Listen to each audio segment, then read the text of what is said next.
All right, we're continuing the Dvar Malchut, the speech that the Lubavitcher Rebbe gave in the end of 1991, 1992. And the Rebbe said that the main thing of a Jew is that you have to protect your soul. And you also have to protect your body. But the way you protect the soul and protect your body is by, how do you say, staunch determination, like a rock, that you are going to do what's right.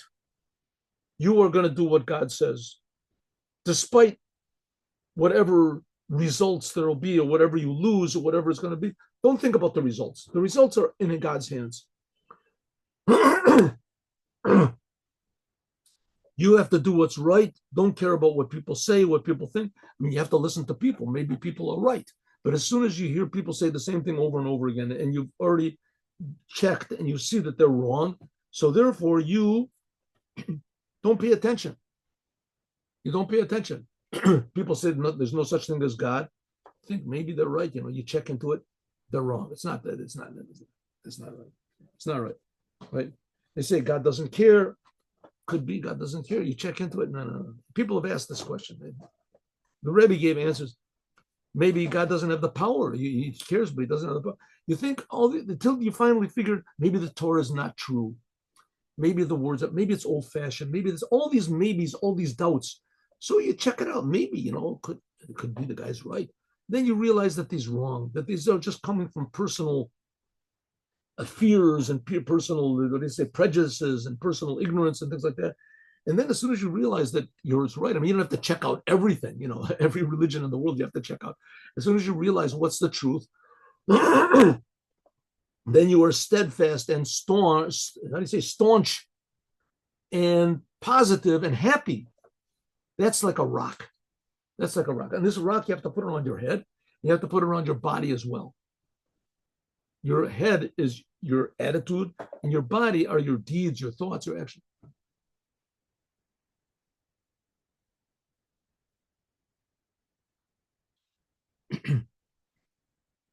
And so finally it says that in the days of the Moshiach, even the stones will call out the oneness of God.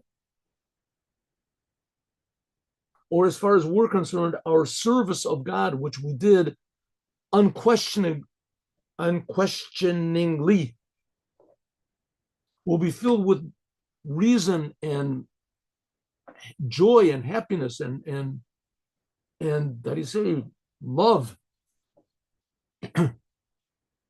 Even the physical world will cry out the oneness of God. Tachlis, this whole purpose of Torah and the commandments. 1 second. Yeah. This whole goal that we're talking about, that the world will reveal the Creator, the world will be healthy of Torah and the commandments. That's namely to join spiritual and physical, the head and the feet. That's what Jacob put the thing around this. This is even stronger by means of Chassidut. That was the job of Chassidut. Torah is godliness. But Chassidut, it just came out in the last, 300 years since the Baal Shem Tov. The whole idea of Chassidut is to bring about and to reveal the joining and the unity of God with the world. Al Yudei, by means of Gilut Panimiyut the Torah, by means of revealing the inside of the Torah, the secrets of the Torah, the soul of the Torah, Kafishin Idgala, like it's revealed in the teachings of Chassidut. And like we said a lot of times, Moshiach is going to be a totally different person than everybody else. He's going to be a person like Moses.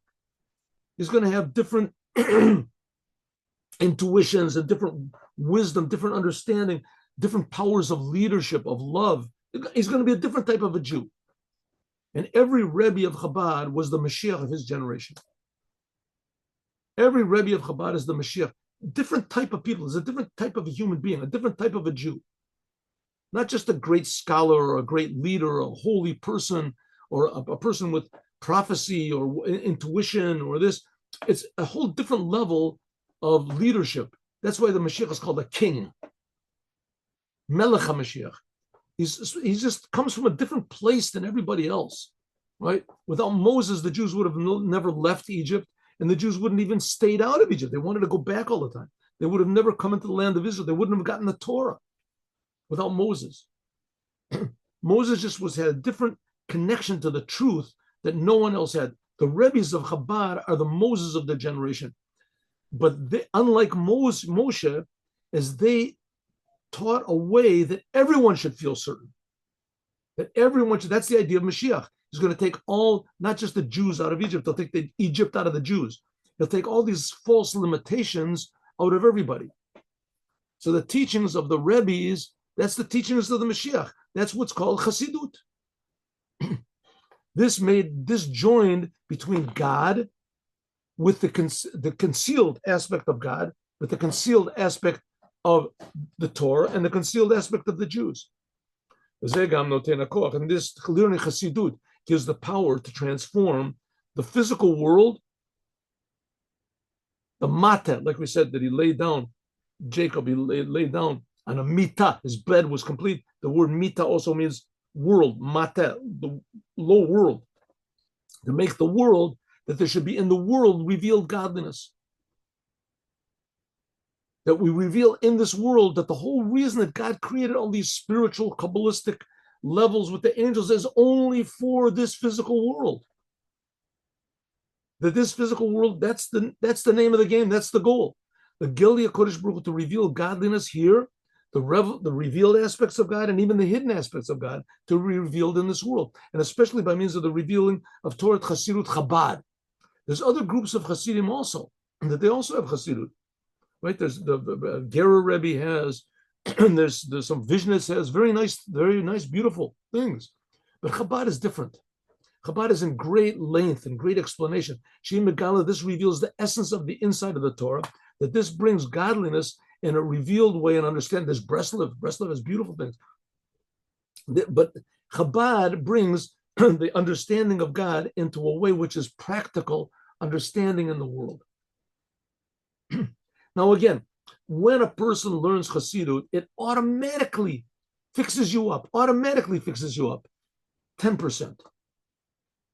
10%, it improves you 10%. You have these ideas. The other 90% you have to do on your own. But at least you have the tools with which to fix things up. That we can actually be, let's say, nourished by the ideas of godliness that the Torah that the Chassidut brings us. The Yuvan, it'll be understood also, and these ideas will be understood also in human understanding. And Nivra, Benotzer, Benifal, creation, the Bria, and the world of Yetzira and Asiya. All these aspects of our soul can be directed or at least influenced by the ideas of Chassidut. Until the intellect of even the animal soul, Charona, that's what it says, that Yaakov went to Haron, the lowest place in the world, even to the non-Jews, Esav, that they can also understand these ideas. I mean, the non-Jews, right, the Christians, they believe in a person, and because they don't understand what God is. They don't understand, so they're genuine. They understand this guy is God. So at least they're believing in something that's good. They're believing in something that's better than atheism. But they don't have a proper concept of how close God is, even how God can be close. That God is close and God personally creates you and he loves you. It's easier to pray to a statue or to a spirit or to a person or to something else, right? And to make it, how do you say, more simple. I keep going back to the story I heard before that in I don't know if the story is true, but this is what I heard, that in Australia they decided that they wanted to make the Aborigines, whatever the people are called there, to make them more, how do you say, cultured. So they brought tractors and they taught them how to use tractors. The problem is the tractors ran out of gas and nobody told them you have to fill up gas. I don't know if this story is true, but anyway, let's say it is. So it ends up that these people, these Aborigines, were tremendously mechanically inclined. They had amazing, genius as far as, practical things go. So I guess they gave them tools. So they took them apart and they used the pistons from the mortar to crush potatoes with. To crush up potatoes with, because they didn't understand, how to work. The same thing is, you look at the world, you understand. So you don't understand what God is, how good. So you take a little bit of God and you use it for your own personal things. I'm going to go to heaven or something like that. But if we can explain to the non-Jews about the oneness of God and about how God is personally creating them and loves them and answers their prayers and is providing for them. And people start to understand this in their minds. So there won't be necessary that people won't pray to an idol or to a person or to a thing. Then all the idolatry in the world will automatically go away. In other words, they're headed in the right direction. They just somehow or other got detoured. And the whole world is detoured. The Jewish people are also detoured. The fact is, but as soon as they get Chassidut is supposed to put us back on the path. And you do it like it says, that your well springs will be spread out. That the well springs of Chassidut themselves, or the Baal Shem Tov themselves, will be spread out all over the world, even to the farthest places. The people who are the least interested in God and the least interested in anything spiritual, that it'll be spread out to them, and they'll understand that God loves them and He's creating them and that He's enlivening them. And people will start to say, okay, so God's doing all this for me. Maybe I should do something for Him. And then the world will start to be healthy. Ad lechutz, until a place which is far away, that even the nature of the world will be unified with God. Like it says, that the stones in the walls will call out for God. Yeshlom, we can say that therefore the main revelation of Chassidut is in the month of Kislev, this month. Why? Like it's known that in Kislev, this is the third month of the year, the third month of the winter years, right? Starting in Tishrei. Tishrei begins the winter. Winter it goes according to Israel. The winter in Israel is the rainy season. And here it's called, there should be rain. I hope that there's more rain. We need rain. But in any case, it is the rainy season. It doesn't rain in the summer in Israel. Never rains in the summer in Israel. The summer is warm. There's never rain. In the winter, it gets cooler, sometimes cold, and there is rain in the rain. That's called the winter months. The winter months. The winter months begin when Rosh Hashanah, Tishrei. The third month of the winter months is Kislev. Kislev. The third of the summer months is the month of Sivan. That's when God gave the Torah on Mount Sinai. That's the revealed Torah, when there's sun, everything is nice. And the winter months, that's when everything is cold, it's dark. That's when God gave Chassidut, the third month. The third month of the winter months. That the number 3 is connected with the giving of the Torah. In the month of Sivan, that's the third month of the summer months. This is the time when God gave the revealed Torah. And the month of Kislev, that's the third month of the winter. That's when God gave the inside of the Torah. In this month of Kislev, there are many days which are special in the days of Chassidut, in the history of Chassidut. There's Yutet Kislev. That's when the first Rebbe of Chabad got out of prison. He was put there by his enemies. And he was sentenced to death. De facto, he was sentenced to death. De jure, and officially wasn't, but he was taken to prison in what's called the black coach, where it's just a one-way trip. He got out of prison though, and Yutet Kislev.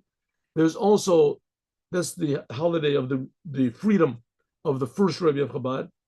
And like it's known that then was the beginning, actually the real revelation and the beginning of spreading out the well springs of Chassidut outward. Then there's also the 9th day of Kislev. That 9th day of Kislev, that came years later. That was the day of the birth and the day of the passing away of the second Rebbe of Chabad, Admor Emtsoi. And then there was Yud Kislev. Yud Kislev, that's the holiday of when the second Rebbe of Chabad, he got out of prison. That was like 54 years after he was born. He got out of prison. And then we have the holiday of Chanukah. Chanukah is a holiday of oil and of light. That's relevant to the inside of the Torah. Why? Because the Torah is considered like water. And oil is like the floats above water. The miracle of Hanukkah was a miracle of oil. Oil of the water is the revealed Torah. Wine is the secrets of the Torah. Oil floats above both of them. That's like the secrets of the secrets. Razin de Raita. What does it mean, secrets of the Torah? What's secrets of secrets? So secrets of the Torah, those are things which are concealed from us. Those are things, that's in the Kabbalistic books, Eitz Chaim, and things like that. It's the concealed aspects of God, how he creates the world, what happens when we do a commandment, etc. What's the secrets of the secrets? And the secrets of the secrets is the power which brings these secrets of the Torah to be revealed. So there's the revealed Torah, there's the secrets of the Torah, and there's the power which enables us to reveal the secrets in the revealed world, to unite the secrets of the Torah together with the revealed Torah. That's Chassidut, that's the secrets of secrets. But Tzorech Ladlikim, that's the idea of oil. You have to light the candles of Chanukah. It says you light the lights on the entrance of your house in a way that it's the secrets of the Torah of your house shine into the physical world. Okay, so that's the month of Kislev, is the month of the birth of the secrets of the Torah, the secrets of Chassidut, to unite the soul with the body, the creator with the creation, the spiritual with the physical. An explanation is the connection of the month of Kislev with the revelation of the inside of the Torah. The difference between the month of Kislev, which is the third month of the winter months, and Sivan, which is the third of the summer months, is in the months of the winter, Hem Yemei Geshamim. That's when there is rain. In rain, we say Meshiach Baruch HaMoed Geshem. Rain is especially connected to Moshiach, and rain is connected also to the secrets of the Torah. We'll see.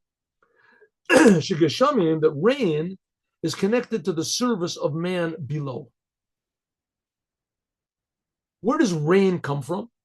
Huh? Rain comes from the sky, right? Wrong. Rain does not come from the sky. Rain comes from the evaporation of water from the world.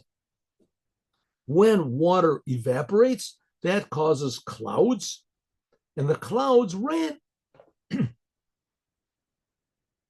Like it says in the Torah, when God created the world, lo him tir, there was no rain on the world. Why? Because Adam ein lavod et adama, there was no people in the world to work on the ground. And it was before man was created, there was no rain. And Rashi says there was no man that was there to pray for rain. Places that there's no rain, I think like Egypt, I think there's no rain. So you have to do all of your agriculture has to be near the river. And you can draw out tributaries, you can draw out, irrigation ditches from the river, but they don't go very far.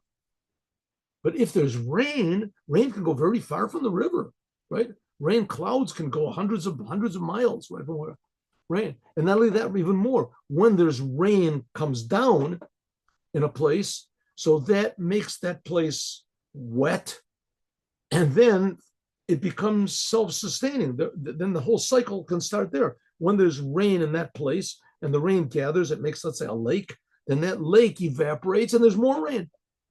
But the whole thing starts from below. First of all, there has to be water that goes up. There has to be evaporation from below to above. Where does this come from, the evaporation from below to above? We pray for rain. There's a whole tractate in Judaism, Ta'anit, the fast, the praise, the prayers and the fasts that are made when there's no rain, and how God answers our prayers with rain, which is not, that's the winter months. The winter months is working from below to above.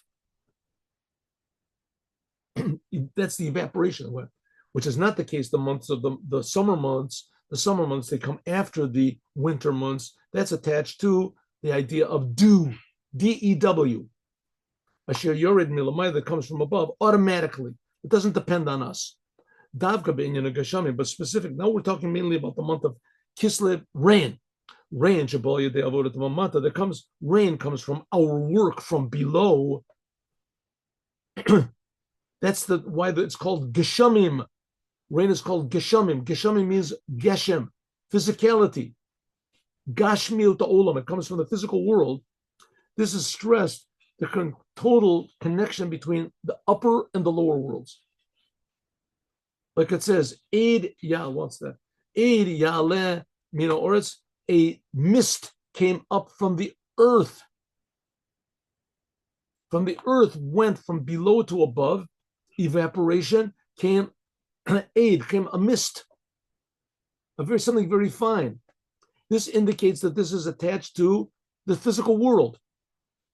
V'hishka et kol pnei adama, and then the clouds which were formed by this evaporation, they water and irrigate the whole world from above to below.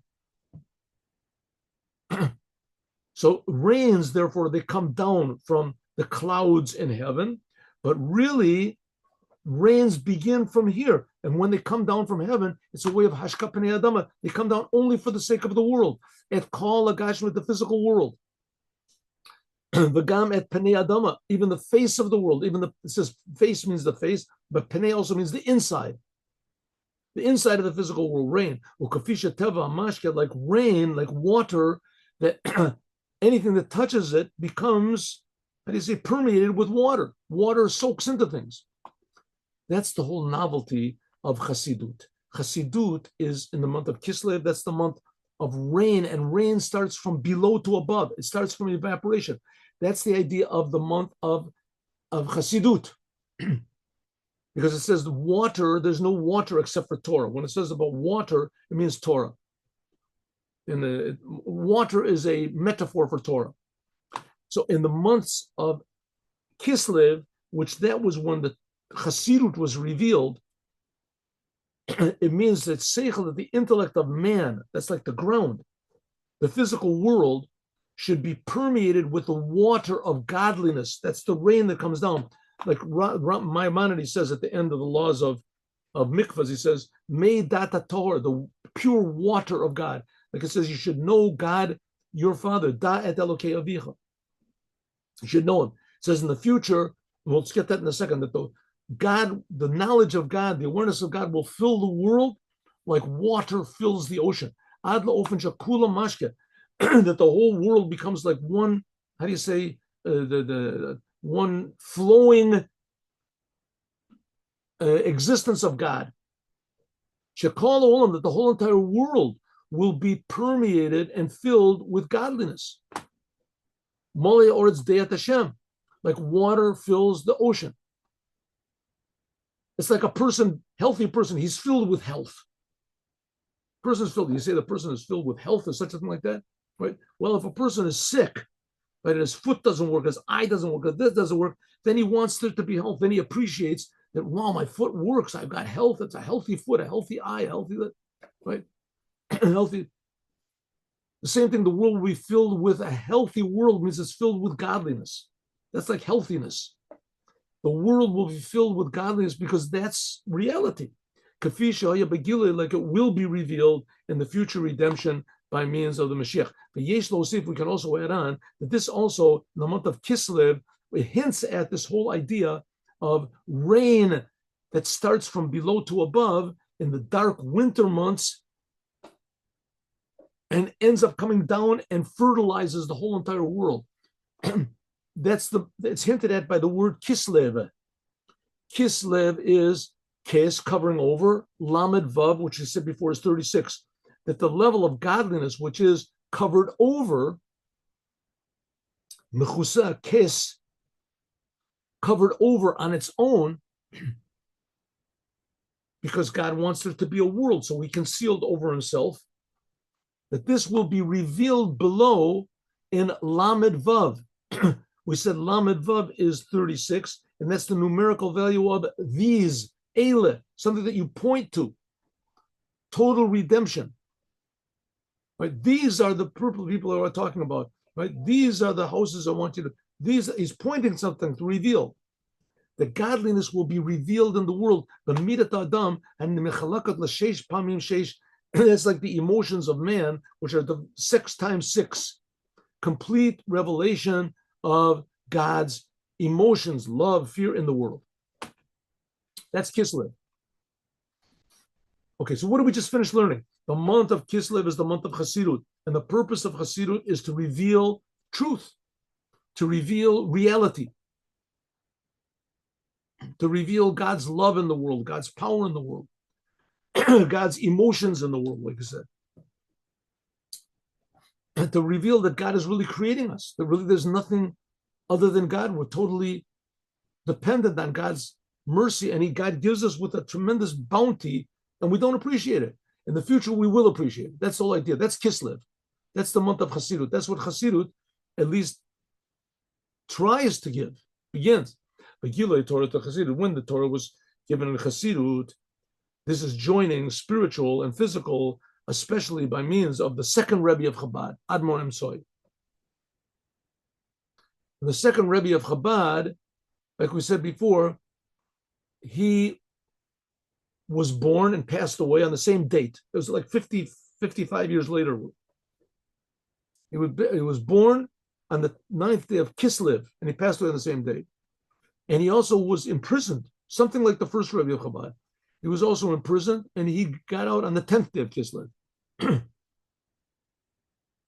Like 1 year before he died. He was in prison 1 year. A year short, 1 day. 1 day. He didn't. He was in prison. Yadu, it's known, the revelation of Torah Chassidut was in a way that was orderly. And each one of our rabbis revealed another step, another, how do you say, another stage of revelation of Torah Chassidut.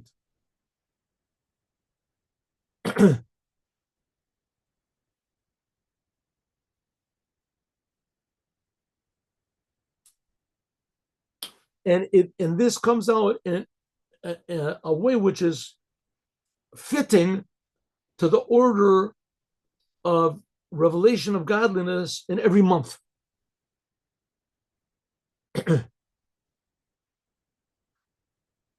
Even though we can say is a miu zev ezahu, who can lachnis v'lechalek ben morot hachassidut, who can really make any distinction between one Rebbe of Chabad and another one? They're all pure godliness, but nevertheless, the Rebbes themselves, they spoke about their levels. What does it mean? The first Rebbe of Chabad, he was the level of Chachma. He was the first beginning, the first point of Torah Chassidut. He revealed the ideas of Chassidut in a way of like one point. All of the ideas in a capsulated way. The second Rebbe of Chabad, that was the son of the first Rebbe, that's called Admor Emtsai. He was called the middle Rebbe. They called him that after the Tzemach Tzedek. People thought that the third Rebbe of Chabad, he was going to be the last one. He was going to be the Moshiach. So they called the second Rebbe, the middle Rebbe. So the first Rebbe of Chabad, that's Chachma. That's like a little point. The second Rebbe of Chabad, that's Bina. That's like expansion, understanding, taking a little idea and expanding it. He brought this little point, the novel ideas of Chassidut that the first Rebbe revealed. He took these points and he explained them in great length and great width, in a way that could be understood. Adli Pashtut Barchava, in a wide way, it's called Rachavot Anar Shel Bina, in a way of the waters of a river which are drawn from a wellspring. Elisha Benar, but in the river, they would get wider and wider. The second Rebbe of Chabad tried to take the ideas of Chassidut and expand them and make them more understandable. The whole idea of the teachings of the first Rebbe of Chabad, they are tremendous revelations. The first Rebbe of Chabad, they come by the second Rebbe of Chabad in big revelation, in big length and explanations. Similarly, so the second Rebbe of Chabad, he widened out and expanded. There was one time when he said, I only came to explain the ideas of my father. It's also understood the idea of uniting spiritual and physical, that we said that that's the purpose of Chassidut, which is done by means of teachings of Chassidut. That the completion of this is done by means of this, did you add to wisdom also understanding.